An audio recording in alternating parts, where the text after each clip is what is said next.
Hello students, in previous session we have started chapter number 4, that is moving charges and magnetism. In that we have studied Oersted experiment, Ampere's swimming rule. So in today's session we will start with the next part of our portion, that is magnetic force. So first of all we will study magnetic field. So definition of magnetic field. Definition of magnetic field. Magnetic field at a point may be defined as the magnetic force experienced by a unit charge moving with unit velocity at right angle to the magnetic field. So this is the definition of the magnetic field. Nothing but here what we can say, moving charge produces magnetic field.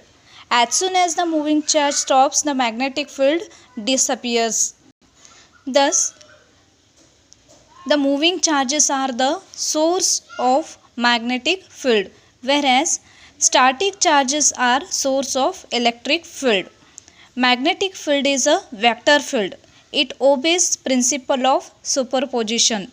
It is denoted by B bar or vector B. Magnetic field is denoted with the letter B. As it is a vector field, so we can write it as vector B bar, B or B bar we can say. And the SI unit of magnetic field is Tesla, and this Tesla we can write it as, or we can denote this as with a capital T. And CGS unit of magnetic field is Gauss, and this is denoted with the letter G. So here one principle came, principle of superposition. You may get in the mind what is the meaning of principle of superposition. So let us study the principle of superposition. The magnetic field B bar at a point due to several sources is the vector sum of magnetic field of each individual source. That is, the magnetic field B bar at a point is B bar is equal to B1 bar plus B2 bar plus B3 bar plus so on. Here, where B1 bar, B2 bar and B3 bar are the magnetic fields at a point due to each individual source. So, magnetic field is a vector sum of individual sources here. And most important thing is the SI unit of magnetic field is Tesla, and it is denoted with the letter T. And CGS unit of magnetic field is Gauss, that is denoted with letter G. So this we can write it as 1 Gauss is equal to 10 raised to minus 4 Tesla. 1 Gauss is equal to 10 raised to minus 4 Tesla. This we can write according to the conversion of one system of unit into another system, which we have already studied in PUC first year.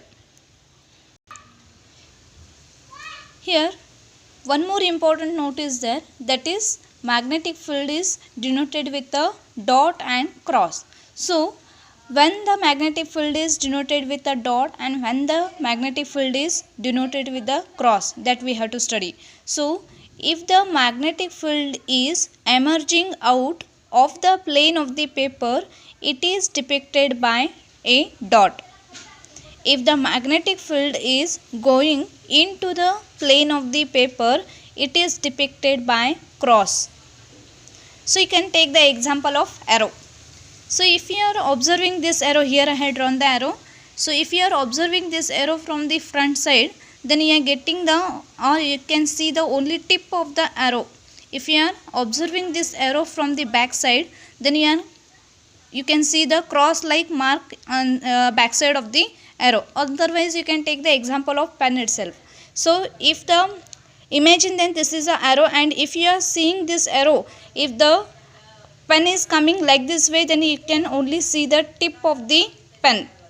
The front point of the pen, means here the emerging out from the plane of the paper. And if we can observe this one like this way, then here we can see the back side of this pen. So this is magnetic magnetic field is going into the plane of the paper. So this is a cross. When the magnetic field is going into the plane of the paper, then we can depict it by the cross. When the magnetic field is emerging out of the paper, then it is depicted by dot. So in the next part we are going to study about magnetic force on moving charge. So consider a positive charge Q moving with velocity v in the presence of magnetic field B.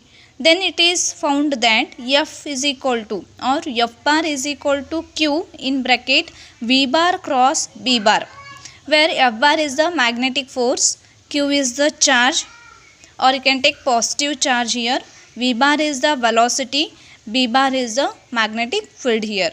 So the magnitude form of this we can write it as F is equal to QVB sin theta, and here theta is the angle between V and B, or theta is the angle between the velocity and the magnetic field, and this equation is known as Lorentz force, or this force is known as Lorentz force in magnetic field. After observing this equation, let us study the cases based on this equation.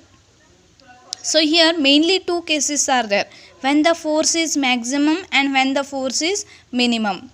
So the force is maximum value when charge is moving perpendicular to the magnetic field. The force is maximum value when the charge is moving perpendicular to the magnetic field, that is theta is equal to 90 degree.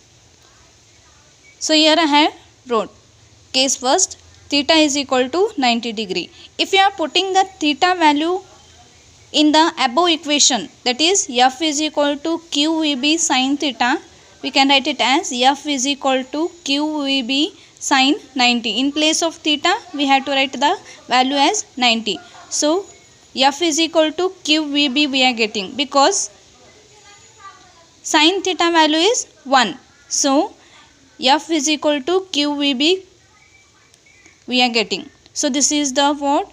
It is the, in this case charge experiences the maximum force. So now come to the next case, that is when the charge is minimum, that is when theta is equal to 0 degree, or when the charge is moving parallel to the magnetic field, that is theta is equal to 0 degree. Again, if you are putting this value in the above equation, what we are getting? F is equal to QVB sin theta, QVB sin 0, F is equal to 0, because sin 0 is 0. So we are getting here 0. Force we are getting as 0. So here charge, thus no force is experienced by charged particle moving parallel to the direction. When the charge is moving parallel to the magnetic field, then that charge does not experiences any force here.